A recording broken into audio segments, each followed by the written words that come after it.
ਸਤਿ ਸ਼੍ਰੀ ਅਕਾਲ। ਤੁਸੀਂ ਵੇਖ ਰਹੇ ਹੋ ਟੀਵੀ ਪੰਜਾਬ ਤੇ ਮੈਂ ਹਾਂ ਤੁਹਾਡੇ ਨਾਲ ਇੰਦਰਪ੍ਰੀਤ ਕੌਰ ਸੰਗੀੜਾ। ਵੀਕਲੀ ਬੁਲੇਟਿਨ ਵਿੱਚ ਤੁਹਾਡਾ ਸਵਾਗਤ ਹੈ, ਜਿੱਥੇ ਗੱਲਬਾਤ ਕਰਾਂਗੇ ਉਹਨਾਂ ਖਬਰਾਂ ਦੀ ਜਿਹੜੀਆਂ ਕੈਨੇਡਾ ਵਿੱਚ ਹਫ਼ਤਾ ਭਰ ਖਾਸ ਰਹੀਆਂ। ਨਜ਼ਰ ਮਾਰਦੇ ਆ ਇਹਨਾਂ ਖਬਰਾਂ ਉੱਪਰ। 27 ਉਡਾਨਾਂ ਹੋਈਆਂ ਰੱਦ, CEO ਨੇ ਮੰਗੀ ਮੁਆਫੀ। ਸਿੱਖ ਨੌਜਵਾਨ ਦਾ ਕੈਨੇਡਾ ਵਿੱਚ ਕਤਲ, ਗੋਲੀ ਲੱਗਣ ਕਾਰਨ ਗਈ ਜਾਨ। ਸੁਪਰ ਵੀਜ਼ਾ ਵਾਲਿਆਂ ਨੂੰ ਮੈਡੀਕਲ ਇੰਸ਼ੋਰੈਂਸ ਵਿੱਚ ਰਾਹਤ, ਹੁਣ ਕਿਸ਼ਤਾਂ ਵਿੱਚ ਦੇ ਸਕਣਗੇ ਮੈਡੀਕਲ ਇੰਸ਼ੋਰੈਂਸ। PR ਬਣਨਗੇ ਕੈਨੇਡਾ ਦੇ ਫੌਜੀ, ਸਰਕਾਰ ਨੇ ਹਟਾਈ ਪਾਬੰਦੀ। 27 ਉਡਾਨਾਂ ਰੱਦ ਹੋਈਆਂ ਤੇ CEO ਨੂੰ ਮੁਆਫੀ ਮੰਗਣੀ ਪਈ। ਏਅਰਲਾਈਨ ਵੱਲੋਂ ਦੱਸਿਆ ਗਿਆ ਕਿ ਉਹਨਾਂ ਨੂੰ ਉਡਾਨਾਂ ਕਿਉਂ ਰੱਦ ਕਰਨੀਆਂ ਪੈ ਗਈਆਂ। ਇੱਕ ਹਫ਼ਤੇ ਵਿੱਚ ਹੀ ਇੰਨੀਆਂ ਉਡਾਨਾਂ ਰੱਦ ਹੋਣ ਦੇ ਬਾਰੇ ਜਾਣਕਾਰੀ ਸਾਹਮਣੇ ਆਈ। ਹੁਣ ਤੱਕ ਕਈ ਉਡਾਨਾਂ ਰੱਦ ਹੋ ਚੁੱਕੀਆਂ ਨੇ। ਇੱਕ ਹਫ਼ਤੇ ਵਿੱਚ ਹੀ 27 ਉਡਾਨਾਂ ਰੱਦ ਹੋ ਗਈਆਂ, ਜਿਸ ਤੋਂ ਬਾਅਦ CEO ਨੇ ਮੁਆਫੀ ਮੰਗੀ ਹੈ। ਇਹ ਸਾਰੀ ਜਾਣਕਾਰੀ ਵਾਟਰਲੂ 에ਅਰਪੋਰਟ ਤੋਂ ਸਾਹਮਣੇ ਆ ਰਹੀ ਹੈ, ਜਿੱਥੇ ਇੱਕ ਹਫ਼ਤੇ ਵਿੱਚ ਫਲੇਅਰ ਏਅਰਲਾਈਨਸ ਦੀਆਂ 27 ਫਲਾਈਟਾਂ ਰੱਦ ਹੋ ਗਈਆਂ। ਇਸ ਤੋਂ ਬਾਅਦ ਹੁਣ ਮੁਆਫੀ ਵੀ ਮੰਗੀ ਗਈ ਹੈ, ਜਿਸ ਬਾਰੇ CEO ਦਾ ਕਹਿਣਾ ਹੈ ਕਿ ਫਲਾਈਟਾਂ ਰੱਦ ਹੋਣ ਵਾਸਤੇ 에ਅਰਪੋਰਟ ਨੂੰ ਕਸੂਰਵਾਰ ਨਾ ਠਹਿਰਾਇਆ ਜਾਵੇ।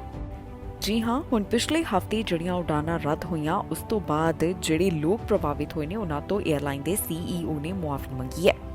7 ਦਸੰਬਰ ਤੋਂ ਮੰਗਲਵਾਰ ਦਰਮਿਆਨ ਏਅਰਲਾਈਨ ਨੂੰ region of Waterloo international airport ਨੂੰ ਆਉਣ ਵਾਲੀਆਂ 27 ਫਲਾਈਟਸ ਰੱਦ ਕਰਨੀਆਂ ਪਈਆਂ। ਫਲੇਅਰ ਏਅਰਲਾਈਨਸ ਦੇ CEO ਨੇ ਕਿਹਾ ਕਿ ਫਲਾਈਟਾਂ ਨੂੰ ਮੁਰੰਮਤ ਨਾਲ ਸੰਬੰਧਿਤ ਕਾਰਨਾਂ ਕਰਕੇ ਰੱਦ ਕੀਤਾ ਗਿਆ ਸੀ। 3 ਜਹਾਜ਼ ਸੇਵਾ ਤੋਂ ਬਾਹਰ ਹੋ ਗਏ। ਇਹਨਾਂ ਵਿੱਚੋਂ ਇੱਕ ਜਹਾਜ਼ ਉਹ ਸੀ ਜਿਹੜਾ ਲੈਂਡਿੰਗ ਵੇਲੇ 25 ਨਵੰਬਰ ਨੂੰ ਵਾਟਰਲੂ 에ਅਰਪੋਰਟ ਦੇ ਰਨਵੇ ਤੋਂ ਫਿਸਲ ਗਿਆ ਸੀ ਤੇ ਉਸ ਨੂੰ ਮੁਰੰਮਤ ਵਾਸਤੇ ਭੇਜਿਆ ਗਿਆ, ਜਿਸ ਦੀ ਮੁਰੰਮਤ ਜ਼ਰੂਰੀ ਸੀ। ਇਹਨਾਂ ਚੋਂ ਇੱਕ ਜਹਾਜ਼ ਨਿਰਧਾਰਿਤ ਮੁਰੰਮਤ ਕਰਕੇ ਸੇਵਾ ਤੋਂ ਬਾਹਰ ਸੀ ਤੇ ਇੱਕ ਜਹਾਜ਼ ਕਿਸੇ ਨਵੇਂ ਪੁਰਜੇ ਦੀ ਉਡੀਕ ਵਿੱਚ ਸੇਵਾ ਤੋਂ ਬਾਹਰ ਸੀ। ਜਾਣਕਾਰੀ ਲਈ ਦੱਸ ਦਈਏ ਕਿ ਏਅਰਲਾਈਨ ਕੋਲ 19 ਜਹਾਜ਼ ਹਨ ਤੇ 3 ਜਹਾਜ਼ਾਂ ਦੇ ਮੁਰੰਮਤ ਕਾਰਨਾਂ ਕਰਕੇ ਉਪਲਬਧ ਨਾ ਹੋਣ ਕਾਰਨ ਉਡਾਨਾਂ ਵਿੱਚ ਸਮੱਸਿਆ ਆਈ। ਜਾਂਚ ਦਾ ਕਹਿਣਾ ਹੈ ਕਿ ਇੱਕੋ ਸਮੇਂ ਤੇ 2 ਹੋਰ ਜਹਾਜ਼ਾਂ ਦੇ ਸੇਵਾ ਤੋਂ ਬਾਹਰ ਹੋਣ ਕਾਰਨ ਇਹ ਸਮੱਸਿਆ ਵੱਧ ਗਈ। ਉਹਨਾਂ ਨੇ ਸਾਰੇ ਗ੍ਰਾਹਕਾਂ ਅਤੇ ਖਾਸ ਤੌਰ ਤੇ ਕਿਚਨਰ ਇਲਾਕੇ ਦੇ ਗ੍ਰਾਹਕਾਂ ਕੋਲੋਂ ਵਿਸ਼ੇਸ਼ ਤੌਰ ਤੇ ਮੁਆਫੀ ਮੰਗੀ। ਉਹਨਾਂ ਕਿਹਾ ਕਿ ਬੁੱਧਵਾਰ ਦੁਪਹਿਰ ਤੱਕ ਸਾਰੀਆਂ ਫਲਾਈਟ ਸੇਵਾਵਾਂ ਆਮ ਵਾਂਗ ਬਹਾਲ ਹੋ ਗਈਆਂ। ਇਸ ਤੋਂ ਇਲਾਵਾ ਉਹ ਕਹਿੰਦੇ ਨੇ ਕਿ ਉਹ ਨਹੀਂ ਚਾਹੁੰਦੇ ਕਿ ਲੋਕ ਫਲਾਈਟਸ ਦੇ ਰੱਦ ਹੋਣ ਕਾਰਨ ਵਾਟਰਲੂ 에ਅਰਪੋਰਟ ਦੀ ਵਰਤੋਂ ਬੰਦ ਕਰ ਦੇਣ, ਕਿਉਂਕਿ ਇਸ ਵਾਸਤੇ 에ਅਰਪੋਰਟ ਨੂੰ ਜ਼ਿੰਮੇਵਾਰ ਨਹੀਂ ਠਹਿਰਾਇਆ ਜਾਣਾ ਚਾਹੀਦਾ। ਫਲਾਈਟਾਂ ਦੇ ਰੱਦ ਹੋਣ ਕਾਰਨ 에ਅਰਪੋਰਟ ਨੂੰ ਕਸੂਰਵਾਰ ਠਹਿਰਾਉਣਾ ਗਲਤ ਹੈ। ਉਹ ਕਹਿੰਦੇ ਨੇ ਕਿ ਇਸ ਵਿੱਚ ਗਲਤੀ 에ਅਰਪੋਰਟ ਦੀ ਨਹੀਂ, ਸਗੋਂ ਏਅਰਲਾਈਨ ਦੀ ਹੈ। ਹੁਣ ਅੱਗੇ ਇਸ ਬਾਰੇ ਜੋ ਵੀ ਜਾਣਕਾਰੀ ਹੈ ਲਗਾਤਾਰ ਵੈਬਸਾਈਟ ਦੇ ਉੱਪਰ ਵੀ ਸਾਂਝੀ ਕੀਤੀ ਜਾ ਰਹੀ ਹੈ। ਇਮੀਗ੍ਰੇਸ਼ਨ ਨਾਲ ਜੁੜੀ ਹੋਈ ਖਬਰ ਸਾਹਮਣੇ ਆਈ ਹੈ, ਜਿੱਥੇ ਪਤਾ ਚੱਲਿਆ ਹੈ ਕਿ ਬਹੁਤੀਆਂ ਫਾਈਲਾਂ ਦੇ ਉੱਪਰ ਅਜੇ ਤੱਕ ਫੈਸਲਾ ਕਿਉਂ ਨਹੀਂ ਆ ਸਕਿਆ। ਬਹੁਤ ਸਾਰੇ ਲੋਕਾਂ ਵੱਲੋਂ ਕੈਨੇਡਾ ਦੇ ਵੀਜ਼ੇ ਦਾ ਇੰਤਜ਼ਾਰ ਕੀਤਾ ਜਾ ਰਿਹਾ ਹੈ ਤੇ ਉਧਰ ਕਈਆਂ ਵੱਲੋਂ ਆਪਣੀਆਂ ਫਾਈਲਾਂ ਵੀ ਲਗਾਈਆਂ ਗਈਆਂ। ਇਸ ਦਾ ਕਾਰਨ ਸਾਹਮਣੇ ਹੈ, ਜਿੱਥੇ ਪਤਾ ਚੱਲਿਆ ਕਿ ਬਹੁਤੀਆਂ ਫਾਈਲਾਂ ਇਨਐਕਟਿਵ ਆਫਿਸਰਸ ਕੋਲ ਚਲੀਆਂ ਗਈਆਂ, ਜਿਸ ਕਾਰਨ ਫਾਈਲਾਂ ਦੇ ਉੱਪਰ ਬਹੁਤ ਸਮਾਂ ਲੱਗ ਰਿਹਾ ਹੈ। ਇਸ ਬਾਰੇ ਹੋਰ ਕੀ ਹੈ ਪੂਰੀ ਡਿਟੇਲ ਤੁਹਾਨੂੰ ਦੱਸਾਂਗੇ ਇਸ ਖਬਰ ਵਿੱਚ। ਇਮੀਗ੍ਰੇਸ਼ਨ ਦੀਆਂ ਫਾਈਲਾਂ ਦੇ ਉੱਪਰ ਅਜੇ ਤੱਕ ਫੈਸਲਾ ਨਹੀਂ ਆ ਰਿਹਾ, ਜਿਸ ਬਾਰੇ ਹੈਰਾਨ ਕਰਨ ਵਾਲੀ ਜਾਣਕਾਰੀ ਸਾਹਮਣੇ ਆਈ। ਪਤਾ ਚੱਲਿਆ ਹੈ ਕਿ 10,000 ਦੇ ਕਰੀਬ ਅਰਜ਼ੀਆਂ ਅਜਿਹੀਆਂ ਹਨ ਜੋ ਕਿ ਇਨਐਕਟਿਵ ਇਮੀਗ੍ਰੇਸ਼ਨ ਆਫਿਸਰਸ ਕੋਲ ਪਹੁੰਚ ਗਈਆਂ। ਹੁਣ ਤੱਕ 60,000 ਦੇ ਕਰੀਬ ਅਰਜ਼ੀਆਂ ਦੀ ਪ੍ਰੋਸੈਸਿੰਗ ਵਿੱਚ ਜੋ ਦੇਰੀ ਹੋਈ ਹੈ, ਉਸ ਦਾ ਵੱਡਾ ਕਾਰਨ ਹੈ ਮਿਸਮੈਨੇਜਮੈਂਟ। ਹੁਣ ਇਸ ਬਾਰੇ ATIP ਤੋਂ ਬਾਅਦ ਜਾਣਕਾਰੀ ਸਾਹਮਣੇ ਆਈ ਹੈ, ਜਿਸ ਵਿੱਚ ਖੁਲਾਸਾ ਹੋਇਆ ਹੈ ਕਿ 779 ਆਫਿਸਰਸ ਅਜਿਹੇ ਨੇ ਜਿਹੜੇ ਇਨਐਕਟਿਵ ਹਨ ਤੇ ਉਹਨਾਂ ਵੱਲੋਂ ਫਾਈਲਾਂ ਦੀ ਪ੍ਰੋਸੈਸਿੰਗ ਦੇ ਵਿੱਚ ਜ਼ਰੂਰਤ ਤੋਂ ਵੀ ਵੱਧ ਸਮਾਂ ਲਗਾਇਆ ਜਾ ਰਿਹਾ ਹੈ। ਦੱਸਣਯੋਗ ਹੈ ਕਿ ਵਿਭਾਗ ਕੋਲ 2.2 ਮਿਲੀਅਨ ਲੋਕਾਂ ਦੀਆਂ ਅਰਜ਼ੀਆਂ ਅਜਿਹੀਆਂ ਪਈਆਂ ਹਨ ਜਿਨ੍ਹਾਂ ਉੱਪਰ ਫੈਸਲਾ ਨਹੀਂ ਸੁਣਾਇਆ ਜਾ ਸਕਿਆ।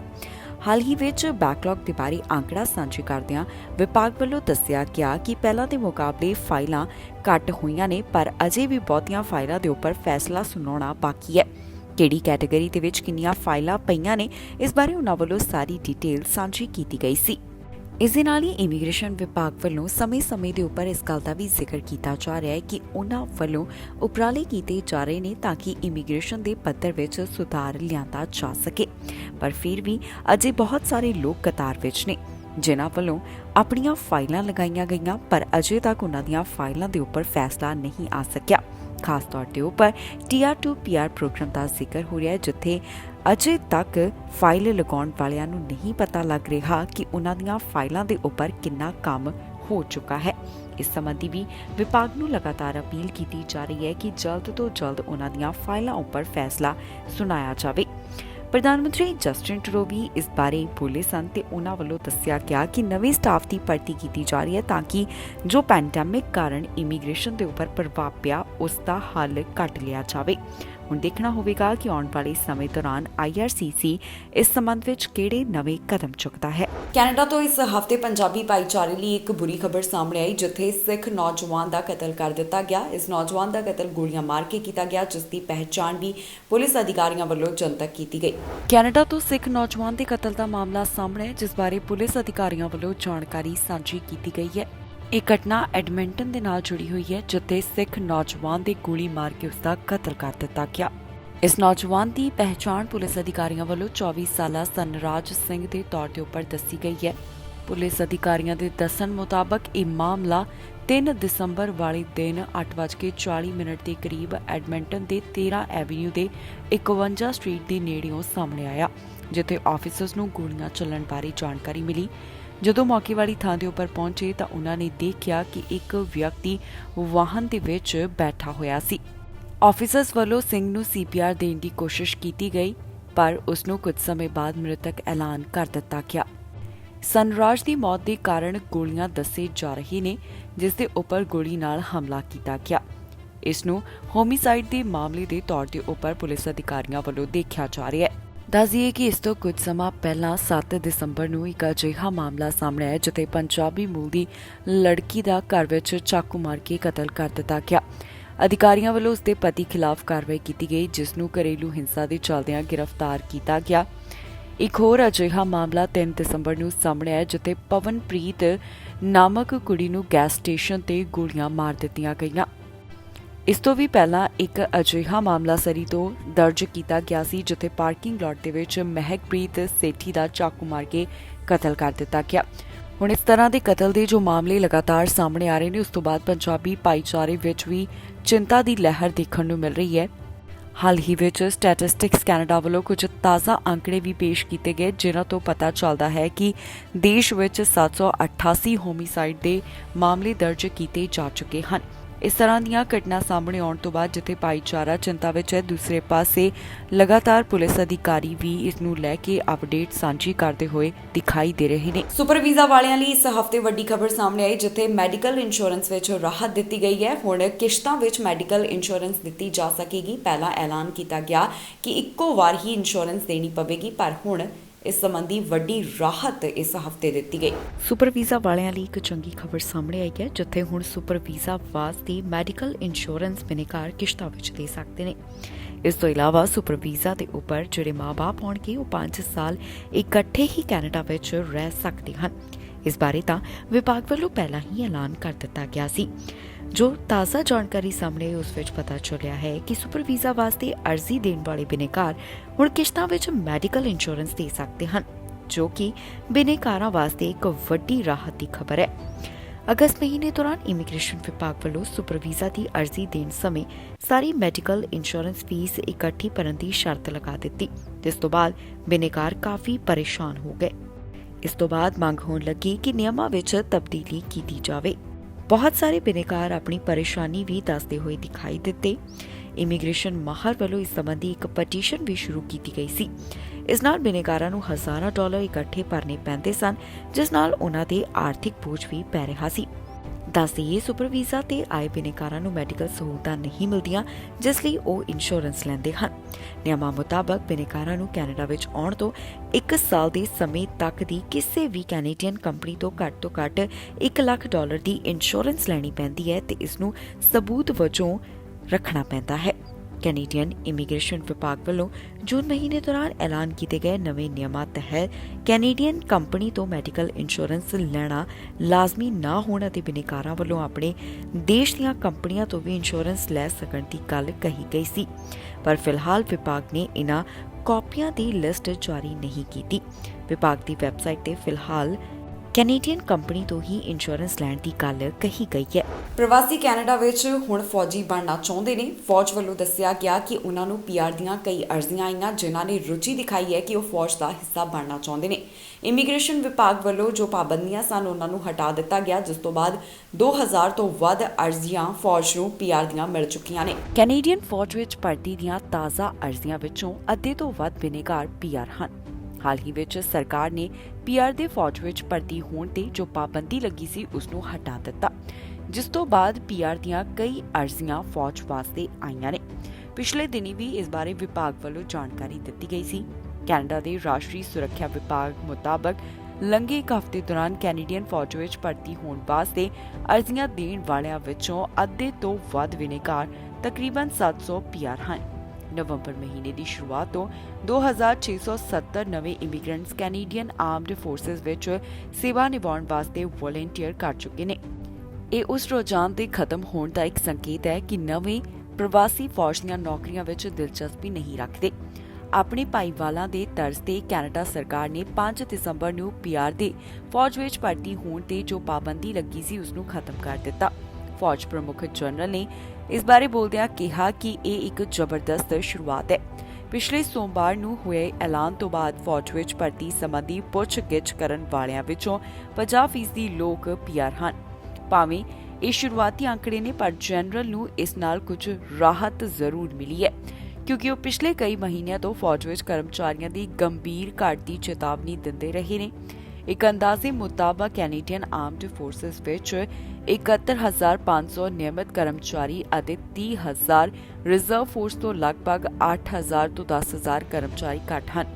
ਸਾਲ 2020 ਵਿੱਚ ਕੋਵਿਡ-19 ਦੀ ਮਾਰ ਤੋਂ ਪਹਿਲਾਂ ਫੌਜੀਆਂ ਵੱਲੋਂ ਸਿਪਾਹੀਆਂ, ਸੇਲਰਸ ਅਤੇ ਹਵਾਈ ਅਮਲੇ ਦੀ ਭਰਤੀ ਨੂੰ ਹੁਲਾਰਾ ਦੇਣ ਦੀ ਯੋਜਨਾ ਸੀ, ਪਰ ਕੋਵਿਡ ਲਾਕਡਾਊਨ ਅਤੇ ਫੌਜ ਵਿੱਚ ਜਿਨਸੀ ਸ਼ੋਸ਼ਣ ਦੇ ਮਾਮਲੇ ਸਾਹਮਣੇ ਆਉਣ ਕਾਰਨ ਨਵੀਂ ਭਰਤੀ ਨੂੰ ਕਾਫੀ ਢਾਲ ਲੱਗ ਗਈ। ਆਰਮਡ ਫੋਰਸਿਸ ਨੂੰ ਨਵੰਬਰ ਦੀ ਸ਼ੁਰੂਆਤ ਤੋਂ ਹੁਣ ਤੱਕ 8200 ਤੋਂ ਵੱਧ ਅਰਜ਼ੀਆਂ ਹਾਸਲ ਹੋ ਚੁੱਕੀਆਂ ਨੇ। ਜਦੋਂ ਕਿ ਵਿਅਕਤੀਆਂ ਦੇ ਨਾਮ ਦਰਜ ਨਹੀਂ ਕੀਤੇ ਗਏ, ਉਹਨਾਂ ਨੂੰ ਭਰਤੀ ਨਹੀਂ ਮੰਨਿਆ ਜਾਂਦਾ ਤੇ ਆਇਰ ਇਹ ਇੱਕ ਚਿੰਤਾ ਦਾ ਵਿਸ਼ਾ ਹੈ। ਪੀਆਰ ਦੇ ਅਧਿਕਾਰਾਂ ਦੀ ਇਸ ਹਫ਼ਤੇ ਮੰਗ ਉੱਠੀ, ਜਿੱਥੇ ਕਿਹਾ ਗਿਆ ਕਿ ਜਿਹੜੇ ਕੈਨੇਡਾ ਵਿੱਚ ਪੱਕੇ ਹੋ ਚੁੱਕੇ ਨੇ ਉਹਨਾਂ ਨੂੰ ਵੀ ਵੋਟ ਪਾਉਣ ਦਾ ਹੱਕ ਹੋਣਾ ਚਾਹੀਦਾ ਹੈ। ਇਸ ਬਾਰੇ ਲੋਕਾਂ ਵੱਲੋਂ ਵੀ ਆਪਣੇ ਵਿਚਾਰ ਸਾਂਝੇ ਕੀਤੇ ਗਏ ਤੇ ਕਿਹਾ ਗਿਆ ਕਿ ਉਹ ਚਾਹੁੰਦੇ ਨੇ ਕਿ ਉਹਨਾਂ ਨੂੰ ਵੋਟ ਪਾਉਣ ਦਾ ਹੱਕ ਮਿਲੇ। ਪੀਆਰ ਦੇ ਹੱਕਾਂ ਵਾਸਤੇ ਮੰਗ ਉੱਠ ਰਹੀ ਹੈ। ਮੰਗ ਹੈ ਕਿ ਪੀਆਰ ਨੂੰ ਵੀ ਵੋਟ ਪਾਉਣ ਦਾ ਅਧਿਕਾਰ ਦਿੱਤਾ ਜਾਵੇ। ਜੀ ਹਾਂ, ਹੈਲੀਫੈਕਸ ਤੋਂ ਇਹ ਖਬਰ ਸਾਹਮਣੇ ਆ ਰਹੀ ਹੈ, ਜਿੱਥੇ ਪੀਆਰ ਨੂੰ ਵੋਟ ਪਾਉਣ ਦਾ ਅਧਿਕਾਰ ਦੇਣ ਦੀ ਮੰਗ ਉੱਠੀ ਹੈ। ਬਹੁਤ ਸਾਰੇ ਪੀਆਰ ਵੀ ਇਸ ਬਾਰੇ ਆਪਣਾ ਪੱਖ ਰੱਖਦੇ ਹੋਏ ਦਿਖਾਈ ਦੇ ਰਹੇ ਨੇ, ਜਿਨ੍ਹਾਂ ਦਾ ਕਹਿਣਾ ਹੈ ਕਿ ਲੰਬੇ ਸਮੇਂ ਤੋਂ ਉਹ ਕੈਨੇਡਾ ਵਿੱਚ ਰਹਿ ਰਹੇ ਨੇ ਤੇ ਉਹਨਾਂ ਨੂੰ ਵੀ ਵੋਟ ਪਾਉਣ ਦਾ ਹੱਕ ਮਿਲਣਾ ਚਾਹੀਦਾ ਹੈ। ਕੁਝ ਪੀਆਰ ਦਾ ਕਹਿਣਾ ਹੈ ਕਿ ਉਹ ਕਾਫੀ ਲੰਬੇ ਸਮੇਂ ਤੋਂ ਇੱਥੇ ਰਹਿ ਰਹੇ ਨੇ, ਕਿਉਂਕਿ ਉਹ ਕੈਨੇਡੀਅਨ ਨਾਗਰਿਕ ਨਹੀਂ ਪੀਆਰ ਹਨ, ਇਸ ਕਾਰਨ ਉਹਨਾਂ ਨੂੰ ਵੋਟ ਪਾਉਣ ਦਾ ਹੱਕ ਨਹੀਂ ਮਿਲਦਾ। ਦੱਸ ਦਈਏ ਕਿ ਪਿਛਲੇ ਦਸੰਬਰ ਦੇ ਡਾਟਾ ਮੁਤਾਬਕ 4,59,000 ਲੋਕ ਹੈਲੀਫੈਕਸ ਮਿਊਨਿਸਪੈਲਿਟੀ ਵਿੱਚ ਰਹਿੰਦੇ ਨੇ, ਪਰ ਸੀਮਾ ਤਬਦੀਲੀ ਸੰਬੰਧੀ ਸਟਾਫ ਦੀ ਰਿਪੋਰਟ ਮੁਤਾਬਕ ਇਹਨਾਂ ਵਿੱਚੋਂ ਕਰੀਬ 3,72,200 ਹੀ ਵੋਟਰ ਨੇ। ਹੈਲੀਫੈਕਸ ਦੇ ਤੇਜ਼ ਵਿਕਾਸ ਵਿੱਚ ਨਵੇਂ ਕੈਨੇਡੀਅਨਸ ਦਾ ਮਹੱਤਵਪੂਰਨ ਯੋਗਦਾਨ ਹੈ। ਸੈਂਸਸ ਦੇ ਅੰਕੜਿਆਂ ਮੁਤਾਬਕ ਸਾਲ 2016 ਤੋਂ ਸਾਲ 2021 ਦਰਮਿਆਨ 17,900 ਤੋਂ ਵੱਧ ਇਮੀਗ੍ਰੈਂਟਸ ਇਸ ਮਿਊਨਿਸਪੈਲਿਟੀ ਵਿੱਚ ਰਹਿਣ ਲਈ ਆਏ। ਇਸ ਸੰਬੰਧੀ ਪ੍ਰੋਵਿੰਸ ਸਪੋਕਸਪਰਸਨ ਦਾ ਕਹਿਣਾ ਹੈ ਕਿ ਉਹ ਭਵਿੱਖ ਵਿੱਚ ਵਿਚਾਰੀਆਂ ਜਾਣ ਵਾਲੀਆਂ ਵਿਧਾਨਕ ਤਬਦੀਲੀਆਂ ਦੀ ਪੇਸ਼ਨਗੋਈ ਨਹੀਂ ਕਰ ਸਕਦੀ, ਪਰ ਇਹ ਮੁੱਦਾ ਸਰਕਾਰ ਦੀ ਮੌਜੂਦਾ ਕਾਰਜਕਾਲ ਦਾ ਹਿੱਸਾ ਨਹੀਂ ਹੈ। ਨਿਊ ਬਰੰਸਵਿਕ ਸਾਲ 2026 ਤੱਕ ਪੀਆਰ ਨੂੰ ਮਿਊਨਿਸਪਲ ਚੋਣਾਂ ਵਿੱਚ ਵੋਟਾਂ ਦਾ ਅਧਿਕਾਰ ਦੇਣ ਦੀ ਮਨਜ਼ੂਰੀ ਦੇ ਰਾਹ ਤੇ ਹੈ ਤੇ ਉਹ ਅਜਿਹਾ ਕਰਨ ਵਾਲਾ ਕੈਨੇਡਾ ਦਾ ਪਹਿਲਾ ਸੂਬਾ ਹੋਵੇਗਾ। ਹੈਲੀਫੈਕਸ ਦੀਆਂ ਪ੍ਰਸਤਾਵਿਤ ਸੀਮਾ ਤਬਦੀਲੀਆਂ ਰੀਜਨਲ ਕੌਂਸਲ ਨੂੰ ਪੇਸ਼ ਕੀਤੀਆਂ ਜਾਣਗੀਆਂ ਤੇ ਨਵੇਂ ਸਾਲ ਵਿੱਚ ਪ੍ਰਧਾਨਗੀ ਵਾਸਤੇ UARB ਨੂੰ ਭੇਜੀਆਂ ਜਾਣਗੀਆਂ। ਹੈਲੀਫੈਕਸ ਅਤੇ ਪ੍ਰੋਵਿੰਸ ਭਰ ਦੀਆਂ ਮਿਊਨਿਸਪੈਲਿਟੀਆਂ ਲਈ ਅਗਲੀਆਂ ਮਿਊਨਿਸਪਲ ਚੋਣਾਂ ਸਾਲ 2024 ਵਿੱਚ ਹਨ। ਕੈਨੇਡਾ ਤੋਂ ਇਸ ਹਫ਼ਤੇ ਇੱਕ ਹੋਰ ਮੰਦਭਾਗੀ ਖਬਰ ਸਾਹਮਣੇ ਆਈ, ਜਿੱਥੇ ਸੜਕ ਹਾਦਸੇ ਵਿੱਚ ਪੰਜਾਬੀ ਮੂਲ ਦੇ ਨੌਜਵਾਨ ਦੀ ਜਾਨ ਚਲੀ ਗਈ। ਇਹ ਨੌਜਵਾਨ ਕੁਝ ਹੀ ਸਮੇਂ ਪਹਿਲਾਂ ਕੈਨੇਡਾ ਆਇਆ ਸੀ, ਜਿਸ ਦੀ ਪਹਿਚਾਣ ਵੀ ਅਧਿਕਾਰੀਆਂ ਵੱਲੋਂ ਜਨਤਕ ਕੀਤੀ ਗਈ। ਹਾਦਸਾ ਕਿਵੇਂ ਵਾਪਰਿਆ ਤੇ ਇਸ ਦੀ ਪੂਰੀ ਡਿਟੇਲ ਤੁਹਾਨੂੰ ਇਸ ਖਬਰ ਵਿੱਚ ਦੱਸਾਂਗੇ। ਕੈਨੇਡਾ ਤੋਂ ਪੰਜਾਬੀ ਭਾਈਚਾਰੇ ਲਈ ਬੁਰੀ ਖਬਰ ਸਾਹਮਣੇ ਆਈ ਹੈ, ਜਿੱਥੇ ਪੰਜਾਬੀ ਮੂਲ ਦੇ ਨੌਜਵਾਨ ਦੀ ਹਾਦਸੇ ਵਿੱਚ ਜਾਨ ਚਲੀ ਗਈ। ਇਹ ਘਟਨਾ ਮਿਸੀਸਾਗਾ ਦੇ ਨਾਲ ਸੰਬੰਧਿਤ ਦੱਸੀ ਜਾ ਰਹੀ ਹੈ, ਜਿੱਥੇ ਇੱਕ ਸੜਕ ਹਾਦਸਾ ਵਾਪਰਿਆ। ਇਸ ਦੌਰਾਨ ਪੰਜਾਬੀ ਮੂੰਹ ਦੇ ਨੌਜਵਾਨ ਦੀ ਜਾਨ ਚਲੀ ਗਈ। ਇਸ ਪੀੜਤ ਦੀ ਪਹਿਚਾਣ ਵੀ ਪੁਲਿਸ ਅਧਿਕਾਰੀਆਂ ਵੱਲੋਂ ਜਨਤਕ ਕੀਤੀ ਗਈ ਹੈ। ਦੱਸਿਆ ਜਾ ਰਿਹਾ ਹੈ ਕਿ ਸੜਕ ਪਾਰ ਕਰਨ ਵੇਲੇ ਇਹ ਨੌਜਵਾਨ ਟਰੱਕ ਦੀ ਲਪੇਟ ਵਿੱਚ ਆ ਗਿਆ, ਜਿਸ ਤੋਂ ਬਾਅਦ ਉਸਨੇ ਦਮ ਤੋੜ ਦਿੱਤਾ। ਇਸ ਨੌਜਵਾਨ ਦੀ ਪਹਿਚਾਣ ਮਨਪ੍ਰੀਤ ਸਿੰਘ ਦੇ ਤੌਰ ਦੇ ਉੱਪਰ ਤੇ ਉਮਰ 30 ਸਾਲ ਦੇ ਕਰੀਬ ਦੱਸੀ ਗਈ ਹੈ। ਇਸ ਤੋਂ ਇਲਾਵਾ ਅਧਿਕਾਰੀਆਂ ਦਾ ਕਹਿਣਾ ਹੈ ਕਿ ਮਨਪ੍ਰੀਤ ਹਾਲ ਹੀ ਵਿੱਚ ਸਤੰਬਰ ਮਹੀਨੇ ਦੌਰਾਨ ਕੈਨੇਡਾ ਆਇਆ ਸੀ। ਮਨਪ੍ਰੀਤ ਸਿੰਘ ਦੀ ਪਤਨੀ ਕੈਨੇਡਾ ਵਿੱਚ ਹੀ ਹੈ ਤੇ ਮਾਤਾ-ਪਿਤਾ ਭਾਰਤ ਵਿੱਚ ਦੱਸੇ ਜਾ ਰਹੇ ਨੇ। ਦੱਸ ਦਈਏ ਕਿ ਇਸ ਤੋਂ ਕੁਝ ਦਿਨ ਪਹਿਲਾਂ ਹੀ ਇੱਕ ਅਜਿਹਾ ਮਾਮਲਾ ਸਾਹਮਣੇ ਆਇਆ ਜਿੱਥੇ ਟਰੱਕ ਹੇਠਾਂ ਆਉਣ ਕਾਰਨ ਇੱਕ ਲੜਕੀ ਦੀ ਜਾਨ ਚਲੀ ਗਈ। ਇਸ ਦੀ ਪਹਿਚਾਣ ਗਗਨਦੀਪ ਕੌਰ ਦੇ ਤੌਰ ਤੇ ਦੱਸੀ ਗਈ ਸੀ ਤੇ ਹੁਣ ਤਾਜ਼ਾ ਮਾਮਲੇ ਦੌਰਾਨ ਸੜਕ ਹਾਦਸੇ ਵਿੱਚ ਮਨਪ੍ਰੀਤ ਸਿੰਘ ਨਾਮਕ ਇੱਕ ਪੰਜਾਬੀ ਮੂੰਹ ਦੇ ਵਿਅਕਤੀ ਦੀ ਜਾਨ ਚਲੀ ਗਈ। ਪ੍ਰਧਾਨ ਮੰਤਰੀ ਜਸਟਿਨ ਟਰੂਡੋ ਦੇ ਨੇਤਾ ਨੇ ਨਿਯਮਾਂ ਦਾ ਉਲੰਘਣ ਕੀਤਾ ਤੇ ਵਿਰੋਧੀ ਧਿਰ ਦੇ ਨੇਤਾ ਨੇ ਪ੍ਰਧਾਨ ਮੰਤਰੀ ਨੂੰ ਹੀ ਘੇਰ ਲਿਆ। ਵਿਰੋਧੀ ਧਿਰ ਦੇ ਨੇਤਾ ਵੱਲੋਂ ਸਦਨ ਦੇ ਵਿੱਚ ਆਵਾਜ਼ ਬੁਲੰਦ ਕਰਦਿਆਂ ਜਸਟਿਨ ਟਰੂਡੋ ਤੋਂ ਕਈ ਸਵਾਲ ਪੁੱਛੇ ਗਏ। ਟ੍ਰੇਡ ਮੰਤਰੀ ਨੇ ਜਦੋਂ ਨਿਯਮਾਂ ਦਾ ਉਲੰਘਣ ਕੀਤਾ ਤਾਂ ਕੰਜ਼ਰਵੇਟਿਵ ਲੀਡਰ ਵੱਲੋਂ ਪ੍ਰਧਾਨ ਮੰਤਰੀ ਜਸਟਿਨ ਟਰੂਡੋ ਤੋਂ ਸਵਾਲ ਪੁੱਛੇ ਗਏ। ਜੀ ਹਾਂ, ਕੰਜ਼ਰਵੇਟਿਵ ਲੀਡਰ ਵੱਲੋਂ ਪ੍ਰਧਾਨ ਮੰਤਰੀ ਨੂੰ ਸਵਾਲ ਕੀਤਾ ਗਿਆ ਕਿ ਜੋ ਟ੍ਰੇਡ ਮਿਨਿਸਟਰ ਵੱਲੋਂ ਨਿਯਮਾਂ ਦਾ ਉਲੰਘਣ ਕੀਤਾ ਗਿਆ ਹੈ, ਉਸ ਤੋਂ ਬਾਅਦ ਹੁਣ ਉਹਨਾਂ ਨੂੰ ਕਿਹੜੀਆਂ ਚੀਜ਼ਾਂ ਦਾ ਸਾਹਮਣਾ ਕਰਨਾ ਪਵੇਗਾ। ਇਹ ਮੁੱਦਾ ਕੰਜ਼ਰਵੇਟਿਵ ਲੀਡਰ ਵੱਲੋਂ ਚੁੱਕਿਆ ਗਿਆ। ਕੀ ਕਹਿਣਾ ਹੈ ਉਹਨਾਂ ਦਾ, ਆਓ ਤੁਹਾਨੂੰ ਸੁਣਾਉਂਦੇ ਹਾਂ। Bad ethics. We have another Liberal minister found guilty of violating the Ethics Act, this time for giving a $23,000 contract to one of her best friends at a company called Pomp and Circumstances. And it reminds us of the Prime Minister giving $500 million to an organization called the We Charity that gave his family $500,000. So, Mr. Speaker, will this minister be held accountable, and will she be required to pay back the $23,000 in improper contracting that she gave out? Right, Honourable Prime Minister. In this House, there's a lot of debate and back and forth, but every now and then there's an opportunity for Canadians to weigh in directly on what's going on in federal politics. And yesterday, the residents of Mississauga Lakeshore had a choice. They could choose between the Conservative Party's politics of division and reckless proposals that included recommending you opt out of inflation by investing in crypto, or our government's approach of being there for Canadians every step of the way and putting more money back in their pockets. Well, Mr. Speaker, the people of Mississauga Lakeshore have spoken and elected a Liberal member of Parliament to come to Ottawa. Canada ਵਿੱਚ ਇੱਕ ਵਾਰ ਫਿਰ ਤੋਂ ਘਰ ਸਸਤੇ ਹੋਏ, ਪਰ ਘਰ ਖਰੀਦਣ ਵਾਲਿਆਂ ਦੀ ਕੋਈ ਬਹੁਤੀ ਦਿਲਚਸਪੀ ਨਜ਼ਰ ਨਹੀਂ ਆਈ। ਤਾਜ਼ਾ ਅੰਕੜੇ ਦੱਸਦੇ ਨੇ ਕਿ ਇੱਕ ਵਾਰ ਫਿਰ ਤੋਂ ਘਰਾਂ ਦੀਆਂ ਕੀਮਤਾਂ ਤੇ ਘਰਾਂ ਦੀ ਸੇਲ ਹੇਠ ਆਈ ਹੈ। ਵੱਡਾ ਕਾਰਨ ਇਸ ਦੇ ਪਿੱਛੇ ਵਿਆਜ ਦਰਾਂ ਨੂੰ ਮੰਨਿਆ ਜਾ ਰਿਹਾ ਹੈ। ਬੈਂਕ ਆਫ ਕੈਨੇਡਾ ਵੱਲੋਂ 7 ਵਾਰ ਵਿਆਜ ਦਰਾਂ ਦੇ ਵਿੱਚ ਇਸ ਸਾਲ ਦੌਰਾਨ ਹੁਣ ਤੱਕ ਵਾਧਾ ਕੀਤਾ ਜਾ ਚੁੱਕਿਆ ਹੈ। ਘਰਾਂ ਦੀ ਕੀਮਤ ਬਾਰੇ ਤਾਜ਼ਾ ਜਾਣਕਾਰੀ ਸਾਹਮਣੇ ਆਈ, ਜਿੱਥੇ ਪਤਾ ਚੱਲਿਆ ਕਿ ਪਹਿਲਾਂ ਦੇ ਮੁਕਾਬਲੇ ਘਰਾਂ ਦੀਆਂ ਕੀਮਤਾਂ ਹੇਠਾਂ ਆਈਆਂ ਨੇ।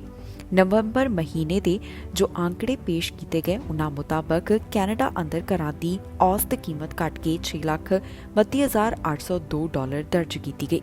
ਅਜੇ ਵੀ ਹਾਊਸਿੰਗ ਮਾਰਕੀਟ ਠੰਡੀ ਹੀ ਹੈ। ਇਸ ਵਿੱਚ ਧੀਮਾਪਣ ਦਾ ਸਿਲਸਿਲਾ ਪਿਛਲੇ ਮਹੀਨੇ ਵੀ ਜਾਰੀ ਰਿਹਾ। ਕੈਨੇਡੀਅਨ ਰੀਅਲ ਏਸਟੇਟ ਐਸੋਸੀਏਸ਼ਨ ਦੇ ਨਵੇਂ ਅੰਕੜਿਆਂ ਮੁਤਾਬਕ ਘਰਾਂ ਦੀ ਔਸਤ ਕੀਮਤ ਘਟ ਕੇ $6,30,000 ਦੇ ਨੇੜੇ ਪਹੁੰਚ ਗਈ ਹੈ। ਇਸ ਸਭ ਬਾਰੇ ਕ੍ਰਿਆ ਦਾ ਕਹਿਣਾ ਹੈ ਕਿ ਲੰਘੇ ਨਵੰਬਰ ਦੌਰਾਨ ਪਿਛਲੇ ਸਾਲ ਦੀ ਤੁਲਨਾ ਵਿੱਚ ਜਿਹੜੇ ਘਰਾਂ ਦੀ ਸੇਲ ਹੋਈ, ਉਹਨਾਂ ਦੀ ਗਿਣਤੀ ਅੰਦਰ 38.9% ਦੀ ਗਿਰਾਵਟ ਦਰਜ ਕੀਤੀ ਗਈ। ਹਾਲਾਂਕਿ ਨਵੰਬਰ ਸੇਲ ਦੇ ਪੱਖ ਤੋਂ ਕੋਈ ਬਹੁਤਾ ਵਿਅਸਤ ਮਹੀਨਾ ਨਹੀਂ ਹੁੰਦਾ, ਕਿਉਂਕਿ ਸਰਦੀਆਂ ਦੇ ਮੌਸਮ ਦੀ ਆਮਦ ਕਾਰਨ ਇਸ ਸਮੇਂ ਵਿੱਚ ਖਰੀਦਦਾਰ ਪਹਿਲਾਂ ਨਾਲੋਂ ਘੱਟ ਹੁੰਦੇ ਨੇ। ਪਰ ਇਸ ਸਾਲ ਦਾ ਨਵੰਬਰ ਮਹੀਨਾ ਸੇਲ ਪੱਖੋਂ ਬਹੁਤ ਠੰਡਾ ਰਿਹਾ। ਕ੍ਰਿਆ ਦੀ ਲਿਸਟਿੰਗ ਵਿੱਚ ਘਰਾਂ ਦੀ ਔਸਤ ਵਿਕਰੀ ਕੀਮਤ $6,32,802 ਦਰਜ ਕੀਤੀ ਗਈ। ਇਹ ਪਿਛਲੇ ਸਾਲ ਦੇ ਮੁਕਾਬਲੇ 12% ਦੀ ਗਿਰਾਵਟ ਹੈ ਤੇ ਇਸ ਸਾਲ ਫਰਵਰੀ ਵਿੱਚ ਹੋਏ ਸਿਖਰ ਤੋਂ ਬਾਅਦ 22% ਦੀ ਗਿਰਾਵਟ ਹੈ। ਦੱਸੀਏ ਕਿ TD ਬੈਂਕ ਦੇ ਅਰਥ ਸ਼ਾਸਤਰੀ ਵੱਲੋਂ ਕਿਹਾ ਗਿਆ ਕਿ ਬੈਂਕ ਆਫ ਕੈਨੇਡਾ ਵੱਲੋਂ ਵਿਆਜ ਦਰਾਂ ਵਿੱਚ ਜੋ ਵਾਧਾ ਕੀਤਾ ਗਿਆ, ਉਸ ਕਾਰਨ ਘਰਾਂ ਦੀਆਂ ਕੀਮਤਾਂ ਉੱਪਰ ਤੇ ਘਰਾਂ ਦੀ ਸੇਲ ਦੇ ਉੱਪਰ ਅਸਰ ਪੈ ਰਿਹਾ ਹੈ ਤੇ ਇਹ ਸਿਲਸਿਲਾ ਅਜੇ ਵੀ ਜਾਰੀ ਹੈ। ਦੱਸੀਏ ਕਿ ਪਿਛਲੇ ਦਿਨੀ ਬੈਂਕ ਵੱਲੋਂ 7ਵੀਂ ਵਾਰ ਵਿਆਜ ਦਰਾਂ ਵਿੱਚ ਵਾਧਾ ਕੀਤਾ ਗਿਆ। ਇਸ ਤੋਂ ਇਲਾਵਾ ਕਿਹਾ ਜਾ ਰਿਹਾ ਹੈ ਕਿ ਆਉਣ ਵਾਲੇ ਸਮੇਂ ਦੌਰਾਨ ਵੀ ਬੈਂਕ ਆਫ ਕੈਨੇਡਾ ਵਿਆਜ ਦਰਾਂ ਵਿੱਚ ਵਾਧਾ ਕਰ ਸਕਦਾ ਹੈ ਤੇ ਉਹਨਾਂ ਵੱਲੋਂ ਵਿਆਜ ਦਰਾਂ ਉੱਚੀਆਂ ਹੀ ਰੱਖੀਆਂ ਜਾਣਗੀਆਂ। ਇਸ ਦਾ ਅੰਦਾਜ਼ਾ ਲਗਾਇਆ ਜਾ ਰਿਹਾ ਹੈ, ਜਿਸ ਦਾ ਨਤੀਜਾ ਹੈ ਕਿ ਘਰਾਂ ਦੀ ਸੇਲ ਅਤੇ ਵਿਕਰੀ ਦੋਨਾਂ ਦੇ ਉੱਪਰ ਹੀ ਇਸ ਦਾ ਅਸਰ ਦੇਖਣ ਨੂੰ ਮਿਲੇਗਾ। ਇਸ ਤੋਂ ਪਹਿਲਾਂ ਵੀ ਜੋ ਸਮੇਂ-ਸਮੇਂ ਦੇ ਉੱਪਰ ਘਰਾਂ ਦੀ ਸੇਲ ਬਾਰੇ ਜਾਂ ਫਿਰ ਘਰਾਂ ਦੀ ਕੀਮਤ ਬਾਰੇ ਆંકੜੇ ਪੇਸ਼ ਕੀਤੇ ਗਏ, ਉਹਨਾਂ ਤੋਂ ਇਹੀ ਪਤਾ ਚੱਲਿਆ ਕਿ ਪਹਿਲਾਂ ਦੇ ਮੁਕਾਬਲੇ ਘਰਾਂ ਦੀ ਸੇਲ ਤੇ ਕੀਮਤਾਂ ਹੇਠਾਂ ਆਈਆਂ ਨੇ। ਇਸ ਸਮੇਂ ਕੈਨੇਡਾ ਵਿੱਚ ਜੋ ਹਾਲਾਤ ਬਣੇ ਹੋਏ ਨੇ, ਹੈਲਥ ਕੇਅਰ ਦੇ ਸੰਕਟ ਦੌਰਾਨ ਜਗਮੀਤ ਸਿੰਘ ਵੱਲੋਂ ਖਾਸ ਮੰਗ ਕੀਤੀ ਗਈ। ਐਨਡੀਪੀ ਲੀਡਰ ਜਗਮੀਤ ਸਿੰਘ ਨੇ ਕਿਹਾ ਕਿ ਹਾਊਸ ਵਿੱਚ ਐਮਰਜੈਂਸੀ ਬਹਿਸ ਕਰਵਾਈ ਜਾਵੇ। ਐਨਡੀਪੀ ਲੀਡਰ ਜਗਮੀਤ ਸਿੰਘ ਦੀ ਮੰਗ ਹੈ ਕਿ ਜਲਦ ਡਿਬੇਟ ਹੋਣੀ ਚਾਹੀਦੀ ਹੈ। ਦੇਸ਼ ਵਿੱਚ ਫਲੂ ਦੇ ਮਾਮਲੇ ਦਰਜ ਕੀਤੇ ਜਾ ਰਹੇ ਨੇ, ਖਾਸ ਤੌਰ ਤੇ ਉੱਪਰ ਬੱਚੇ ਇਸ ਕਾਰਨ ਪ੍ਰਭਾਵਿਤ ਹੋ ਰਹੇ ਨੇ। ਬੱਚਿਆਂ ਨੂੰ ਹਸਪਤਾਲ ਵਿੱਚ ਭਰਤੀ ਕਰਵਾਉਣਾ ਪੈ ਰਿਹਾ ਤੇ ਹਸਪਤਾਲਾਂ ਵਿੱਚ ਇਸ ਤਰ੍ਹਾਂ ਦੇ ਹਾਲਾਤ ਬਣੇ ਹੋਏ ਨੇ, ਇਸ ਦਾ ਸਮੇਂ-ਸਮੇਂ ਤੇ ਜ਼ਿਕਰ ਹੋ ਰਿਹਾ ਹੈ। ਇਨ੍ਹਾਂ ਸਾਰੇ ਹਾਲਾਤਾਂ ਵਿੱਚ ਹੀ ਐਨਡੀਪੀ ਲੀਡਰ ਜਗਮੀਤ ਸਿੰਘ ਦੀ ਮੰਗ ਹੈ ਕਿ ਤੁਰੰਤ ਇੱਕ ਡਿਬੇਟ ਬੁਲਾਈ ਜਾਵੇ। ਇਸ ਡਿਬੇਟ ਦੀ ਮੰਗ ਉਨ੍ਹਾਂ ਵੱਲੋਂ ਹਾਊਸ ਆਫ ਕਾਮਨਸ ਵਾਸਤੇ ਕੀਤੀ ਜਾ ਰਹੀ ਹੈ। ਸਿੰਘ ਵੱਲੋਂ ਸਪੀਕਰ ਨੂੰ ਇਸ ਬਾਰੇ ਲਿਖਿਆ ਵੀ ਗਿਆ, ਜਿਸ ਦੇ ਵਿੱਚ ਉਨ੍ਹਾਂ ਨੇ ਇੱਕ ਅਪੀਲ ਕੀਤੀ ਹੈ। ਦੱਸੀਏ ਕਿ ਪਿਛਲੇ ਹਫ਼ਤੇ ਦੇਖਣ ਦੇ ਵਿੱਚ ਆਇਆ ਹੈ ਕਿ ਹਸਪਤਾਲਾਂ ਅੰਦਰ ਬੱਚਿਆਂ ਨੂੰ ਲਗਾਤਾਰ ਭਰਤੀ ਕਰਵਾਇਆ ਜਾ ਰਿਹਾ ਹੈ ਕਿਉਂਕਿ ਇਹਨਾਂ ਬੱਚਿਆਂ ਨੂੰ ਸਾਹ ਲੈਣ ਵਿੱਚ ਤਕਲੀਫ ਹੋ ਰਹੀ ਹੈ। ਐਲਬਰਟਾ ਦੇ ਚਿਲਡਰਨਸ ਹਸਪੀਟਲ ਤੋਂ ਵੀ ਕੁਝ ਇਸੇ ਤਰ੍ਹਾਂ ਦੀ ਹੀ ਜਾਣਕਾਰੀ ਸਾਹਮਣੇ ਆਈ, ਜਿੱਥੇ ਲਗਾਤਾਰ ਹਸਪਤਾਲਾਂ ਦੇ ਉੱਪਰ ਦਬਾਅ ਵਾਧਾ ਹੋਇਆ ਦਿਖਾਈ ਦੇ ਰਿਹਾ ਹੈ। ਬ੍ਰਿਟਿਸ਼ ਕੋਲੰਬੀਆ ਸੂਬੇ ਵਿੱਚ ਅਜਿਹੇ ਹਾਲਾਤ ਬਣੇ ਜਿੱਥੇ ਕੁਝ ਬੱਚਿਆਂ ਦੀ ਫਲੂ ਕਾਰਨ ਜਾਨ ਵੀ ਚਲੀ ਗਈ। ਐਨਡੀਪੀ ਲੀਡਰ ਜਗਮੀਤ ਸਿੰਘ ਵੱਲੋਂ ਇਨ੍ਹਾਂ ਤਮਾਮ ਗੱਲਾਂ ਦਾ ਜ਼ਿਕਰ ਕੀਤਾ ਗਿਆ ਤੇ ਉਹਨਾਂ ਦਾ ਕਹਿਣਾ ਹੈ ਕਿ ਪ੍ਰਧਾਨ ਮੰਤਰੀ ਜਸਟਿਨ ਟਰੂਡੋ ਨੂੰ ਜ਼ਰੂਰਤ ਹੈ ਕਿ ਉਹ ਤੁਰੰਤ ਇਸ ਸੰਬੰਧੀ ਕੁਝ ਖਾਸ ਕਦਮ ਚੁੱਕਣ। Are at full capacity when it comes to children. I spoke with a parent yesterday whose child was admitted to the Children's Hospital here in Ottawa. And he shared his story. He had to wait hours and hours, over 10 hours to get care for a child that was having problems breathing. And as a parent, the idea of your kid having a hard time breathing is terrifying. And he shared that his story wasn't singular. There was so many parents, so many kids that were in the hospital. It was full. And he made it clear it was not the fault of the frontline healthcare workers, but he said, I don't care whose fault it is in terms of what level of government. I just want to make sure my kid can get the care that she needs. And I agree. The job of elected officials is to find solutions. So far, the Prime Minister, Justin Trudeau, is more concerned about who to blame.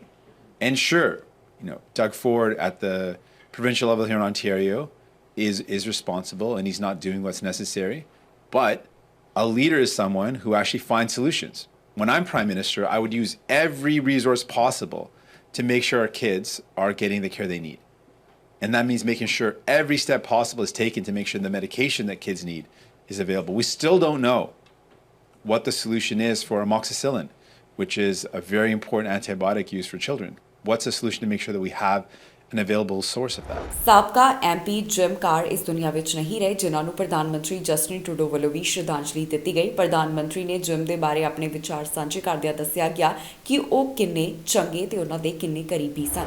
Manitoba ਤੋਂ Liberal MP ਅਤੇ ਸਾਬਕਾ cabinet ਮੰਤਰੀ gym ਕਾਰ ਦੇ ਦੇਹਾਂਤ ਦੇ ਉੱਪਰ ਪ੍ਰਧਾਨ ਮੰਤਰੀ ਜਸਟਿਨ ਟਰੂਡੋ ਦਾ ਬਿਆਨ ਸਾਹਮਣੇ ਆਇਆ, ਜਿੱਥੇ ਉਹਨਾਂ ਵੱਲੋਂ ਜਿਮ ਨੂੰ ਸ਼ਰਧਾਂਜਲੀ ਦਿੱਤੀ ਗਈ। ਇਸ ਮੌਕੇ ਬੋਲਦਿਆਂ ਪ੍ਰਧਾਨ ਮੰਤਰੀ ਜਸਟਿਨ ਟਰੂਡੋ ਵੱਲੋਂ ਜਿਮ ਨੂੰ ਪ੍ਰੇਰਨਾ ਦੱਸਿਆ ਗਿਆ। ਜਿਮ ਦੀ ਮੌਤ ਦੇ ਉੱਪਰ ਪ੍ਰਧਾਨ ਮੰਤਰੀ ਜਸਟਿਨ ਟਰੂਡੋ ਵੱਲੋਂ ਕੀ ਵਿਚਾਰ ਸਾਂਝੇ ਕੀਤੇ ਗਏ ਤੇ ਉਹਨਾਂ ਵੱਲੋਂ ਕਿਸ ਤਰ੍ਹਾਂ ਸ਼ਰਧਾਂਜਲੀ ਦਿੱਤੀ ਗਈ ਹੈ, ਆਓ ਤੁਹਾਨੂੰ ਸੁਣਾਉਂਦੇ ਹਾਂ ਉਹਨਾਂ ਦੀ ਹੀ ਜ਼ੁਬਾਨੀ। It is with enormous sadness that we heard of the passing of Jim Carr this morning. I knew he'd been sick for a while, but you can't be ready for these kinds of moments. Jim was an extraordinary man. He was incredibly thoughtful and incredibly passionate about this country, about his region, about the community, dedicated to service, dedicated to a better future for all Canadians. He was extremely pleased to be able to get his Green Prairie Economy Bill through the House just last week. He was committed to every corner of this country, contributing to a better future for everyone, and he will be missed as a colleague. His legacy will be one of service, one of thoughtful leadership, one of deep and abiding passion for this country and for its people, along with a real commitment to thoughtful solutions that bring people together. He will be forever missed. ਇਸ ਦੇ ਨਾਲ ਹੀ ਜਾਂਦੇ ਇੱਕ ਵਾਰ ਫਿਰ ਤੋਂ ਨਜ਼ਰ ਮਾਰਦੇ ਹਾਂ ਹੈਡਲਾਈਨਸ ਤੇ।